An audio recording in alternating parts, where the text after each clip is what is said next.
여러분 안녕하십니까? 포항 MBC 뉴스투데이입니다. 다시 대구와 경북 전 지역에 폭염특보가 발효 중인 가운데 오늘도 매우 덥겠습니다. 당분간 맑은 날이 이어지며 더위가 기승을 부리겠는데요. 자세한 날씨 유아경 기상캐스터가 전해드립니다. 더위가 기다렸다는 듯 기세를 올리고 있습니다. 현재 대구와 경북 남부를 중심으로는 폭염경보가, 그 외 경북에는 폭염주의보가 발효 중인데요. 대구와 경북 전 지역에 폭염특보가 발효된 가운데 경북 동해안을 중심으로는 오늘 아침 열대야가 나타나고 있습니다. 오늘 낮 기온은 최고 37도 안팎까지 치솟아 어제보다 높겠고요. 특히 체감온도는 33도에서 35도 이상 올라 더 무덥게 느껴지겠습니다. 당분간 열대야와 폭염이 기승을 부리겠는데요. 더불어 오늘 자외선 지수도 매우 높음, 오존 농도는 나쁨 수준 예상됩니다. 볕이 뜨거운 한낮에는 야외 활동을 자제하시고 수시로 물을 섭취하는 등 건강 잘 챙기셔야겠습니다. 한편 오늘 경북 북동 내륙과 경북 북동 산지에는 소나기가 내리는 곳이 있겠는데요. 예상되는 소나기의 양은 오늘 오후부터 5에서 30mm로 돌풍, 천둥, 번개가 치는 등 요란하게 쏟아지는 곳도 있겠습니다. 당분간 맑은 날이 이어지며 계속해서 찜통더위가 예상되고요. 온열질환 발생 가능성이 높아 열사병과 탈수 등 건강관리에 각별히 유의하시기 바랍니다. 날씨였습니다. 에이펙 정상회의가 이제 100일 앞으로 다가왔습니다. 에이펙 정상회의가 열리는 경주에선 세계 21개국 정상과 글로벌 기업인 등 3만 명을 맞이하기 위한 준비 작업이 한창입니다. 김영일 기자가 보도합니다. 에이펙 참가국 정상이 머물 국빈용 객실입니다. 400제곱미터가 넘는 면적에 대형 침실과 다도실, 야외 정원까지 갖추고 있습니다. 보문단지 일대 12개 호텔이 국빈용 객실 35개를 리모델링 중인데 70%가 완료됐습니다. 에이펙 국가 행사를 대비해서 객실과 모든 시설물을 점검하고 리모델링을 완료했습니다. 천년 고도 경주에서 안전하고 편안하게 지내실 수 있도록 준비하고 있습니다. 4,000명의 국내외 취재진이 이용할 국제 미디어 센터도 60%의 공정률을 보이고 있습니다. 철골조 공사가 끝나고 지붕 설치 작업이 진행 중입니다. 세계 21개국 정상회의가 열리게 될 경주 화백 컨벤션 센터의 공식 행사장도 리모델링 공사가 한창입니다. 오늘 에이펙 정상회의 중심 공간입니다. 정상회의장, 그다음에 VIP 라운지, 에이박 대화실이 이제 구성이 됩니다. 실내 공사인 만큼 석 달 남짓하면은 마무리가 이제 될 것 같습니다. 경주 국립박물관에 들어서게 되는 에이펙 정상회의 만찬장은 현재 35%의 공정률로 기초공사가 완료됐습니다. 한국의 미를 살린 목구조물과 석조계단을 설치하고 경주에서 출토된 6개의 금관을 국내에서 처음으로 함께 전시할 계획입니다. 우리나라의 아주 품격 있고 뿌리 깊은 어떤 전통의 미를 세계 만방에 과시하고자 하는 거 아니겠습니까? 그런 취지가 충분히 살아날 수 있도록 만찬장 조성에 최선을 다하도록 하겠습니다. 에이펙 준비 지원단의 목표는 9월 말까지 모든 공사를 완료하는 겁니다. 이후 한 달간의 리허설을 통해 정상회의가 차질 없이 진행될 수 있도록 준비할 계획입니다. MBC 뉴스 김혁일입니다. 8월에 발생하던 우리나라 여름철 극한 폭우가 기후변화로 인해 7월로 한 달 앞당겨질 거란 연구 결과가 나왔습니다. 포스텍 민승기 교수팀은 온실가스 배출 시나리오에 따른 극한 강수 발생 빈도 변화를 분석한 결과 극한 폭우의 발생 시기가 기존 8월에서 7월로 한 달 앞당겨질 것으로 나타났다고 밝혔습니다. 또 극한 폭우의 발생 빈도 역시 최대 3.7배 늘어날 수 있다고 덧붙였습니다. 연구팀은 폭우가 앞당겨질 가능성에 대비해 재난 대응 계획을 월별로 세밀하게 조정할 필요가 있다라고 강조했습니다. 지난 2018년 숙명여고 사건 이후 안동에서 장기간에 걸친 상습적 시험지 유출 사건이 발생하면서 학부모 사이에선 학교 평가 체계의 신뢰성에 금이 가고 있습니다. 이번 시험지 유출 사고가 있었던 안동의 한 고교의 학부모에게 우려점을 자세히 들어봤습니다. 김서현 기자입니다.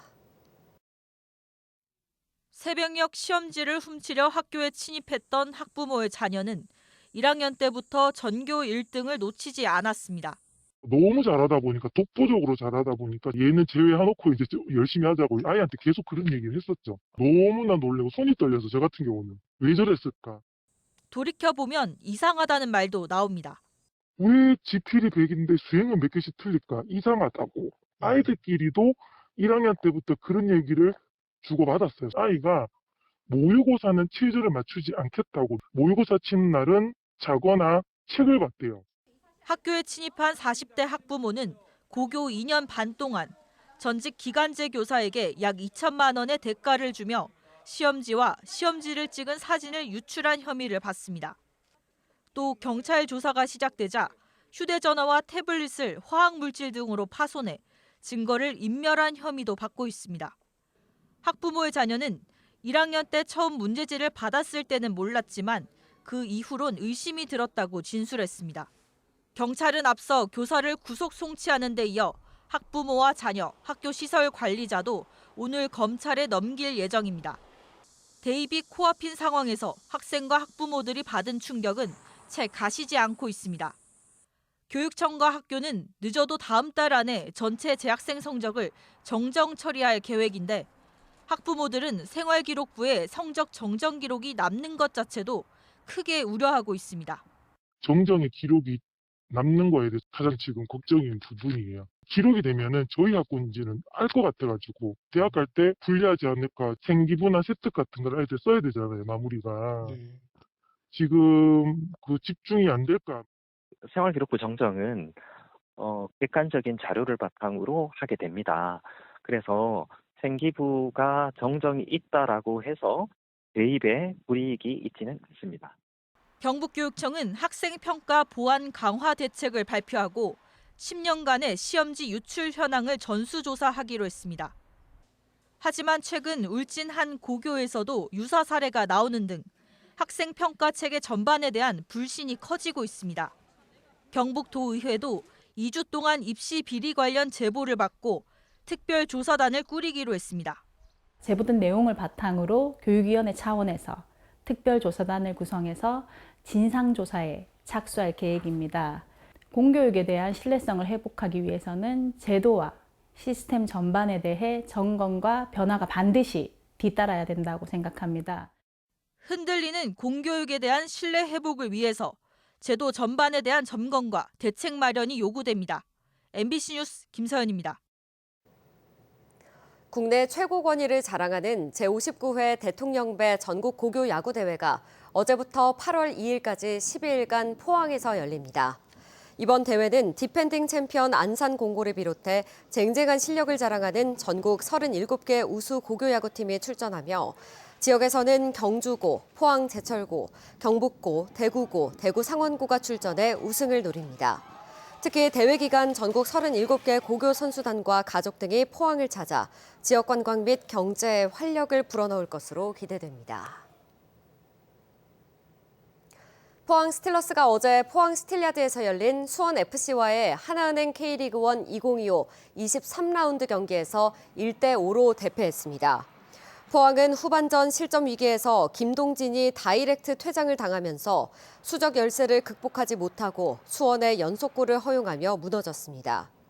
포항은 FC서울, 전북현대, 수원FC를 상대로 많은 실점을 하며 3연패에 빠져 수비 조직력 강화가 시급하다는 지적이 나오고 있습니다. 장거리 이동을 할 때 일정 속도를 자동으로 유지하며 달리는 스마트 크루즈 컨트롤 기능을 사용하는 운전자분들 많으실 텐데요. 하지만 이 기능에 대한 과신이 사망 사고로 이어지는 사례가 잇따르고 있어 각별한 주의가 필요합니다. 나금동 기자가 취재했습니다. 서울 양양고속도로 인제 양양터널. 승용차 한 대가 벽면을 들이받은 뒤 넘어갑니다. 얼마 지나지 않아 뒤따르던 차량이 승용차를 들이받는 바람에 승용차 운전자가 숨졌습니다. 승용차는 충격이 세서 엔진이 완전히 통째로 떨어져 나와 있는 상황이었고 아우디 차량도 거의 폐차 수준으로 다 망가져 있는. 경찰은 운전자 2명 모두 스마트 크루즈 컨트롤 기능을 사용한 것으로 보고 전방주시 의무 위반 여부를 조사하고 있습니다. 지난해 5월 영동고속도로에서는 크루즈 컨트롤 기능을 켜고 졸음운전을 하던 승용차가 정차 중이던 고속도로 순찰대의 차량을 들이받았습니다. 승용차 운전자는 크게 다치고 순찰차는 종이장처럼 구겨졌습니다. 지난 2020년부터 5년간 전국 고속도로에서 크루즈 컨트롤 기능을 사용하다 발생한 사고는 23건, 모두 19명이 숨졌습니다. 특히 작년에는 12건의 사고로 11명이 숨졌는데 1년 전보다 사고는 3배, 사망자는 5배 넘게 늘었습니다. 고속도로 1차로를 그냥 크루즈 기능을 걸고 유튜브를 보신다든지 아니면 또 전화 통화를 하신다든지 이러시면서 계속 전방은 안 보시고 다른 그 행위를 하시면서 크루즈 컨트롤 기능은 멈춰 있는 물체 등은 인식하지 못하는 경우가 있어 큰 사고로 이어질 수 있습니다. 주로 고속도로상에서 정차되어 있는 차량을 제대로 인식하지 못하여 뒤에서 들이받는 사고가 대부분인 것으로 파악되고 있습니다. 경찰은 크루즈 컨트롤은 보조 기능일 뿐 맹신해서는 안 된다며 반드시 운전대를 잡고 전방을 주시하라고 당부했습니다. MBC 뉴스 나금동입니다. 지난 21일 오후 1시 20분쯤 경북 영천시 신영면 치산리의 한 도로에서 소방 펌프 차량이 10m 아래 낭떠러지로 추락했습니다. 이 사고로 소방관 1명이 중상, 2명이 경상을 입어 병원으로 옮겨졌습니다. 경찰은 벌집 제거 신고를 받고 출동한 소방 펌프 차량이 후진을 하다 추락한 것으로 보고 정확한 사고 경위를 조사하고 있습니다. 경상북도가 초등 저학년을 위한 방학 돌봄터를 포항, 구미, 예천 지역 어린이집 3곳에서 시범 운영합니다. 선정된 어린이집은 오후 7시까지 운영되며 아동에게는 식사와 간식, 다양한 활동이 제공되고 전담 돌봄 교사도 배치됩니다. 초등방학 돌봄터는 늘봄학교, 마을 돌봄터 등 기존 돌봄이 수요를 못 따라가는 상황에서 정원이 남는 어린이집을 활용한 초등 돌봄 모델입니다. 세계적으로도 희귀한 석회암 습지대죠. 문경 돌리네 습지가 이달 말 람사르 습지도시 인증을 앞두고 최근 탐방센터까지 준공했습니다. 외딴 산골에 위치한 탓에 찾아가기 쉽지 않은 점이 아쉬웠는데 문경 세제 방향의 단산 터널이 2028년 개통되면 접근성도 개선될 것으로 기대됩니다. 홍석준 기자입니다. 해발 400m 굴봉산 서쪽 능선의 움푹 팬 접시 모양의 땅. 버려진 논처럼 보이지만 땅속에서 용출한 물이 사계절 내내 흘러 900여 종 넘는 희귀 동식물의 보금자리가 돼주는 문경 돌리네 습지입니다. 지난해 마침내 세계 람사르 습지에 이름을 올리면서 최근 탐방센터까지 문을 열었습니다. 계절마다 바뀌는 습지의 풍광이 파노라마로 옮겨져 관람객들을 맞습니다. 물이 잘 통과하는 석회암 지대의 한계를 뛰어넘어 산 꼭대기에 기어코 자리한 문경 돌리네 습지의 지질학적 특징은 국내외적으로도 희귀 사례로 꼽힙니다. 석회가 녹고 나면 찌꺼기, 테라로사라 그런 점토가 두텁게 척을 이루니까 동굴까지 물이 못 내려가고 오히려 물이 나서 제가 어렸을 때는 습지 안에 새가고 살았어요. 지난해 람사르 습지 지정에 이어 이달 말에는 람사르 고유의 인증 상표까지 활용할 수 있는 람사르 습지 도시 인증을 앞두고 있습니다. 국내에선 8번째입니다. 연말에는 문경세제와 은성탄광 채굴지, 오정산 바위공원과 여러 계곡들까지 한데 묶은 국가지질공원 등재도 유력합니다. 문경 관광이 문경 세제에 치우쳐진 경향이 있었습니다. 그래서 단산 터널이 이제 또 공사가 들어가서 이제 문경 관광도 그 세제 중심에서 돌리네 습지까지 어우러지면은 완벽한 문경 관광에 벼농사를 짓던 산골 조각논이 희귀 습지로 지질학계의 주목을 받은 지 15년. 지난해 5만 명 넘는 관람객이 몰리는 등 생태 관광지로 서서히 입소문을 타고 있습니다. 람사르 습지 도시 인증에 이어 접근성 개선까지 계획대로 이루어질 경우 문경세제와 함께 문경을 대표하는 관광 코스로서 탐방객들의 사랑을 받을 것으로 기대됩니다. MBC 뉴스 홍석준입니다. 경상북도가 영덕, 안동, 의성, 청송, 영양 등 산불 피해 지역 5곳을 대상으로 폭염 대비 현장 안전 점검에 나섰습니다. 점검반은 최근 집중호우로 인한 피해 현황을 살펴보고 임시조립주택 배수로 정비와 냉방시설 정상 작동 여부 등을 집중 점검합니다. 또 산사태 취약지와 대피방송 시설 작동 여부도 확인해 2차 피해 예방에 나설 계획입니다. 포스코그룹이 집중호우로 피해를 입은 지역 지원을 위해 구호성금 20억 원을 전국재해 구호협회에 기탁했습니다. 성금은 집중호우 피해 지역 긴급 구호, 이재민 생필품 및 주거 안전 확보 등에 사용될 예정입니다. 포스코그룹은 지난 3월 영남 산불과 2023년 전국 집중호우와 강릉 산불 때도 각각 20억 원을 출연한 바 있습니다. 경주시는 생산관리 지역 내에서 휴게 음식점 설치를 허용하는 내용의 도시계획 조례 개정안을 이달부터 공포 시행한다고 밝혔습니다. 생산관리 지역은 농업, 임업, 어업 등 1차 산업을 보호하기 위해 지정된 지역으로 경주에는 52.5제곱킬로미터가 해당됩니다. 이번 개정으로 상수원 보호구역, 농업진흥구역 등 환경적 제약이 큰 지역을 제외하고 일정 조건에 맞으면 휴게 음식점 건축이 가능합니다.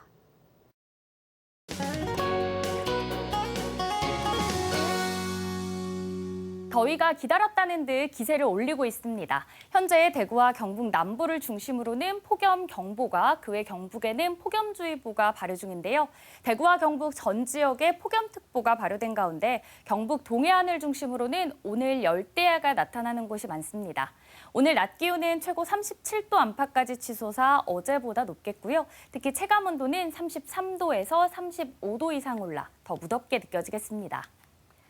당분간 열대야와 폭염이 기승을 부리겠는데요. 더불어 오늘 자외선 지수도 매우 높음, 오존 농도는 나쁨 수준 예상됩니다. 볕이 뜨거운 한낮에는 야외 활동을 자제하시고 수시로 물을 섭취하는 등 건강 잘 챙기셔야겠습니다. 한편 오늘 경북 북동 내륙과 경북 북동 산지에는 소나기가 내리는 곳이 있겠는데요. 예상되는 소나기의 양은 오늘 오후부터 5에서 30mm로 돌풍과 천둥, 번개가 치는 등 요란하게 쏟아지는 곳도 있겠습니다. 위성 영상입니다. 오늘 전국적으로 북태평양 고기압의 가장자리에 들겠습니다. 자세한 지역별 날씨 보시면 오늘 우리 지역 막다가 가끔 구름 많겠고요. 오늘 아침까지는 내륙을 중심으로 안개에 유의하시기 바랍니다. 오늘 미세먼지는 대구 보통, 경북은 좋음 수준 예상되고요. 바다의 물결은 0.5m에서 최고 1m로 잔잔하게 일겠습니다. 오늘 아침 대구의 기온은 25도, 경산은 24도로 출발합니다. 낮에는 대구 36도, 경산은 37도까지 치솟겠습니다. 안동의 현재 기온은 23도, 문경도 23도로 시작해서요. 낮에는 안동 34도, 문경은 33도 예상됩니다. 포항의 아침 기온은 오늘 27도로 오늘도 열대야가 나타나고 있고요. 낮에는 34도 전망됩니다. 당분간 맑은 날이 이어지며 계속해서 찜통더위가 예상되고요. 온열질환 발생 가능성이 높아 열사병과 탈수 등 건강관리에 각별히 유의하시기 바랍니다. 날씨였습니다. 이상으로 포항 MBC 뉴스투데이 마칩니다. 시청해주신 여러분 고맙습니다.